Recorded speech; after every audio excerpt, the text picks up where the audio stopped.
Turn it all out, told me every secret. Said that I care, asked do you mean it? It's been a month since we've been okay. I'm putting off what's coming. Another night staring at the ceiling. Oh. You desire to be alone, to be the one they're always thinking of. And I'm sorry I couldn't be there for you. Admit that I ignored it. You deserve to be loved. You deserve to be loved.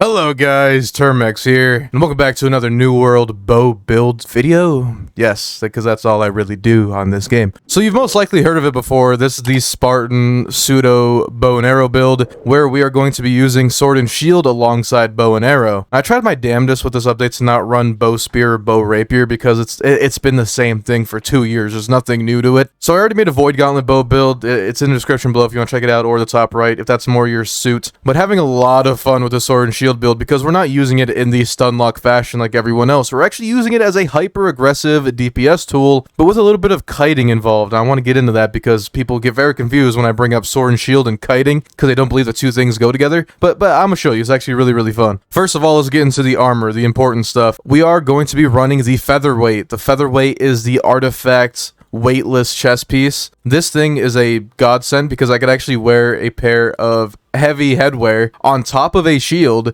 and I could still be light load. This is not possible with this much physical and elemental resistance without this new artifact, so it makes light armor sword and board way more enjoyable and way more viable. But as for the rolls, we have health enchanted freedom on the helmets, we have physical refreshing on featherweight, and you could add your third perk at the kiln. It's just really expensive right now and I'm not going to do it, but I'd recommend putting health into that slot. And the last three here are actually the faction gear. I know it's kind of crazy, this isn't 2019 New World, but if you're needing gear that's really cheap and really good, you cannot go wrong with the faction set because all of them roll with health, enchanted ward, and refreshing. So you're already good to go at a free 675 gear set as long as you have the faction tokens. And I think a full set excluding the artifact is, I want to say, 15,000 gold. Really not that bad whatsoever. The shield we have is the most important part because there is one perk on here that really matters, and that is accelerated resolve. When we activate defender's resolve, we get 33% movement speed. Now the incoming healing is not really that big of a difference and doesn't matter too much, but that 33% haste for 6 seconds is nutty. And I got sure footing as well for even more movement speed while blocking, which is not that bad. I actually really do enjoy these two rolls, and if you can get it with better perks, like maybe less stamina reduction or when you're blocking, stuff like that to make it more viable. This is just a testing. Obviously, when everything's 700 gear score, it's going to perform a little bit better. The sword is pretty straightforward. I just got this to drop. It has Rogue, Empowering, Leaping Strike, and Keenly Jagged. I know there's Keenly Jagged on the shield and the sword. They don't stack. I know. Rough draft, like I said, rough draft, but it works out flawlessly. Since I'm technically not using any shield abilities, this Keenly Jagged means absolutely nothing because it's on the sword, so bite me. The bow, just another one I picked up, has Life-Stealing Vorpal and Empowering Arrow. I already showed you guys how to do a best in slot bow. It's actually the video before this one if you want to check it out on my channel. It's just time gated by 3 days. I know it sounds stupid. Go watch the video. I talk all about it there. Empowering Explosive Arrow is actually really good right now, and I'm going to shift that over into an armor piece once I go for best in slot. But for right now, it's making up a lot of my damage when it comes to the dot build that we are running here, because none of our damage with the bow is really direct damage. Of course, we've got the 700 gear score, Heart Rune, the Bio Bomb with the Exhausting and Crippling. It's just really good. Great AoE and a bunch of dots to add on to the dot toxicity. Dotsicity? I made a new word. Dotsicity.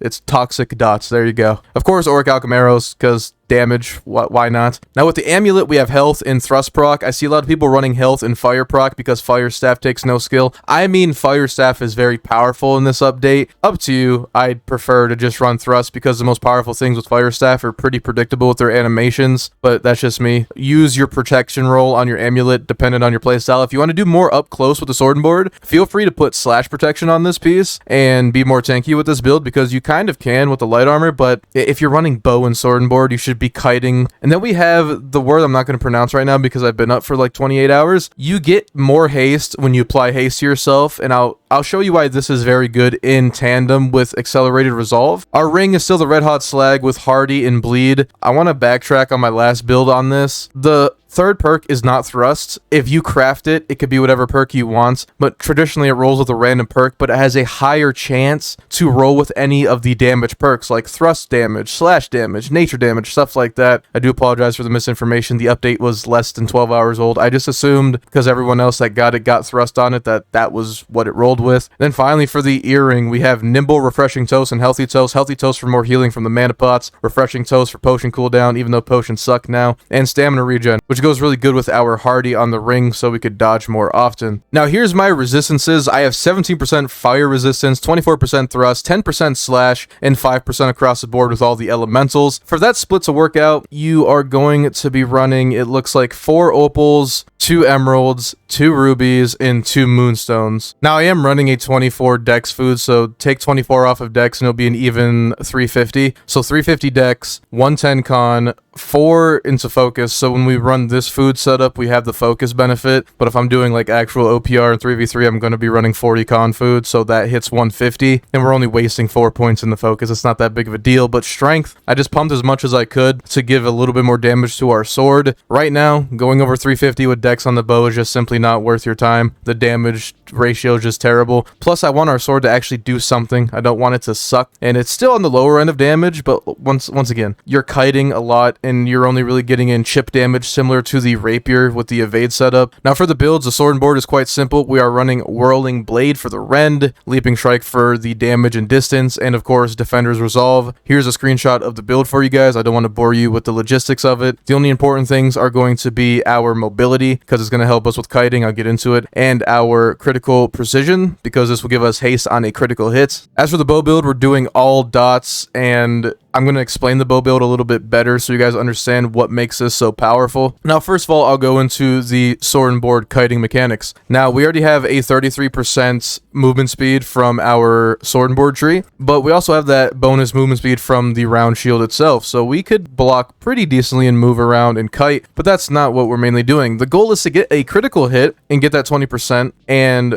activate defender's resolve. You don't need the crit, but once you activate defenders, we had 7 seconds of haste, and we move pretty damn quick. 30% haste is nothing to shy from, and that's because we do have the longer haste duration on our amulet, so defenders is going to give us that 33% haste a lot longer. So a great thing to do is if you're trying to chase somebody in a fight, the sword already sticks with their light attacks. That's why I love it so much with this setup. But if they're running away, all you got to do is pop this, get that haste, lunge into them, start attacking, and if you somehow can't catch up to them, just switch to your bow. Because then your bow gets haste, it's not as great, granted, and when you dodge, you double haste again. You're just having so much mobility with this build, it's actually insane. I would almost argue it's better mobility than the rapier, but it's not as safe as the rapier by any means. I mean, you are getting the fortify and damage reduction from defender's resolve and the healing when it ends, but it just, I don't know, you have to play a little bit more cautious and a little bit more meticulous with this setup, which I do like. But now let's talk about empowering explosive arrow and dots. I want to explain this. It's been covered a few times, but not a lot of people post about the bow in New World, so I want it to be known. We do have empowering explosive arrow, which gives us the bonus in power, and it says you gain that 35% until the next hit. Now, the way this works is you don't have to hit an enemy with the arrow for the empowering to activate. So don't get the contained detonation because it's going to make the AoE smaller and harder to hit. What you're going to want to do is AoE someone, gain that empower, and shoot the floor with poison shot, and it won't consume that empower. But once you do rain of arrows, it counts as a hit, but that bleed and that nature proc both have the bonus 30-ish% in power. What is it? 35% in power, and it's really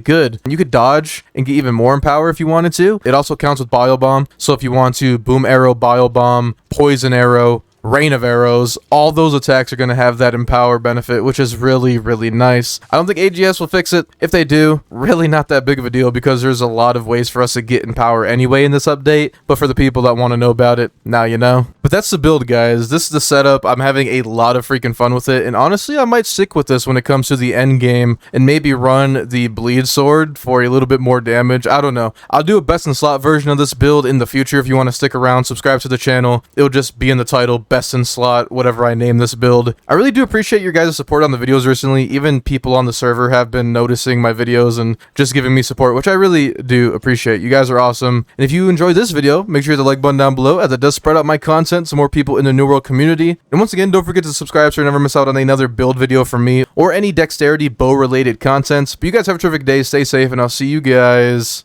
later.